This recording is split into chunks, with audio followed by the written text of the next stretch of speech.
Do you know what this means? I'll follow up with you tomorrow. It sounds serious and maybe even a little scary. But if you work in English, you'll actually hear this phrase all the time. So, what does follow up actually mean? It means to contact someone again after an email, a meeting, or a conversation. And this is just one of the business English phrasal verbs that native speakers use every day at work and that you need to learn. So in this video, we are going to look at 7 essential business English phrasal verbs that will help you sound more natural, confident, and professional at work, with some simple examples you can use in emails, meetings, and conversations. So, ready to take some notes? Hello, and welcome to the World Language School. Stay until the end for a quick quiz and let's see how many you already know. Now, imagine your manager says, "Can you set up a meeting with a client?" What are you going to do? Set up means to arrange, organize, prepare, or create something so it is ready to use. So if your boss says, "Can you set up a meeting with a client?" they want you to organize the meeting. Choose a time, invite the people, and maybe send the link if it's online. So at work, you can set up a meeting, you can set up a call, you can set up an account, or even set up a new system. For example, I'll set up a meeting for Monday, or can you set up the video call, or we need to set up a new email account. The second phrasal verb is follow up. We saw this at the beginning of the video. I'll follow up with you tomorrow. As I said, in business English, follow up means to contact someone again after a meeting, an email, a call, an interview, or a conversation. So you usually follow up because you need to answer or give an update or move on to the next step. For example, I'll follow up with the client after the meeting. Or, can you follow up on that email? She followed up after the job interview to thank them. This is extremely common in emails. You can write, "I just wanted to follow up on my previous email," which means I'm contacting you again because I'm waiting for a reply or for more information. This is one of the most useful phrases in professional email. So remember, when you contact someone again to continue a conversation, you follow up. Before we carry on, if you enjoy practical business English videos like this, please subscribe for more and like this video.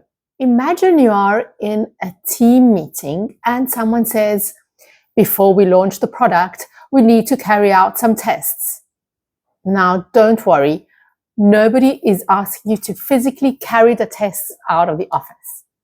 In business English, carry out means to do something that was planned, especially something professional or official. You often use it with words like research, tests, checks, surveys, and plans. For example, we need to carry out some market research, or the team carried out safety checks before the launch, or the company carried out customer survey. Of course, you can also say, "We need to do some research." That is absolutely correct. But if you want to sound a little bit more professional and less like you translated word for word from your own language, you can say, "We need to carry out some research." Quick grammar note. Research is usually uncountable in English. So we don't normally say a research or researchers. So you need to say some research or a research project. If countable and uncountable nouns confuse you, we have a full video about that on our channel. Please go look it up. So remember, in workplace English, when you complete a planned task, you carry it out. Imagine you are finally going on holiday. Congratulations, you survived the office. And you say, John will take over my tasks while I'm away.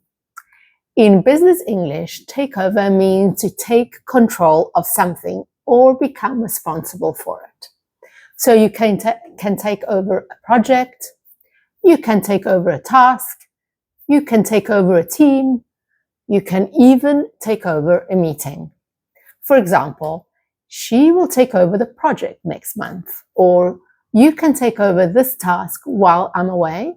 The new manager took over the team in January. You use takeover when one person replaces another person or where someone becomes responsible for a job, a project, or a situation. So instead of saying, John will do my tasks while I'm not here, you can say, John will take over my tasks while I'm away. Much better and much more professional. Quick note, takeover is the phrasal verbs, but takeover written as one word can also be a noun. For example, the company announced a takeover. That means that one company is buying or taking control of another company. But in everyday English, you'll probably use it as the phrasal verb. For example, John is going to take over my tasks while I'm on holiday. Just make sure that John knows first. Imagine you open your inbox on Monday morning and you see 47 unread emails. Beautiful. Very relaxing. Exactly what we dream of. You tell your colleague, I need to deal with all these emails before the meeting. In business English, deal with means to handle, to manage, to take care of something. You can deal with a problem, you can deal with a customer, you can deal with emails, you can deal with complaints, or deal with a difficult situation.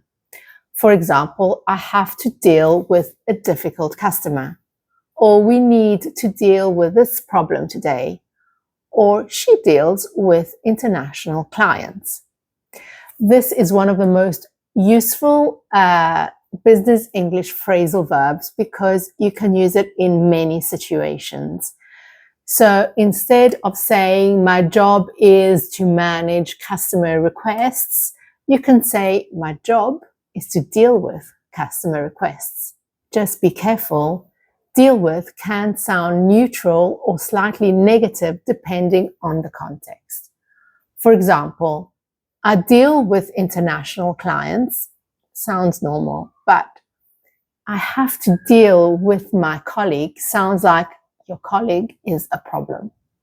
So use it carefully, especially if your colleague is in the room. So you get to the office and you are ready for a meeting. Emotionally, not really, but physically, yes. Then someone says, we need to put off the meeting until Friday. And suddenly, your week gets slightly better. In business English, put off means to delay or postpone something. You can put off a meeting, put off a decision, put off a launch, put off an important task. For example, we had to put off the meeting, or they had to put off the launch until next month, or don't put off important tasks. So be careful, put off is not the same as cancel. If you cancel a meeting, it will not happen. If you put off a meeting, it will happen later.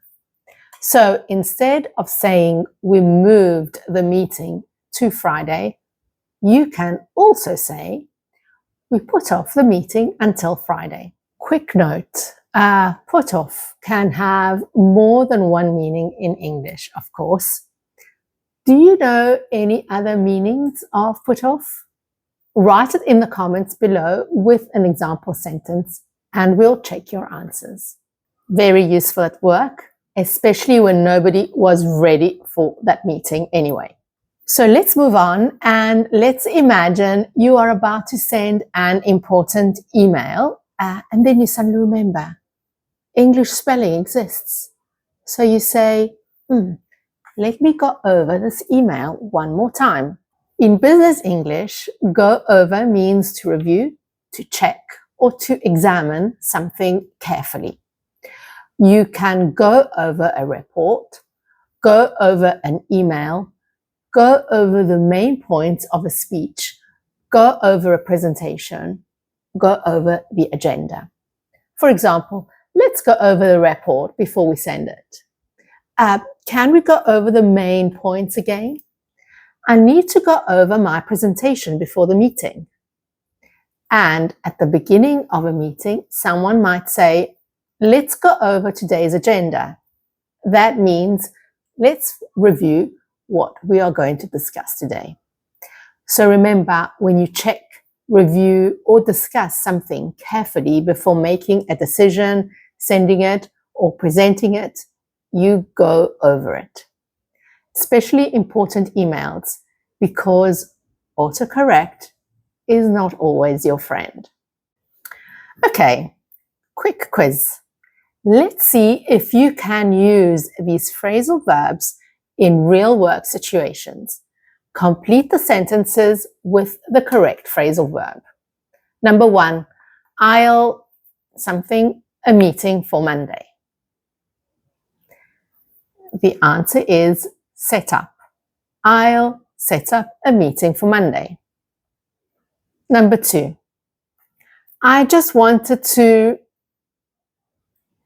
on my previous email. The answer is follow up. I just wanted to follow up on my previous email. Number 3, we need to this problem today. The answer is deal with. We need to deal with this problem today. Number 4, she will the project while I'm away. The answer is take over. She will take over the project while I'm away. And last one, number 5, let's the report before we send it. The answer is go over. Let's go over the report before we send it. How many did you get right? Write your score in the comments. 1, 2, 3, 4, or 5. So today you learned 7 essential business English phrasal verbs.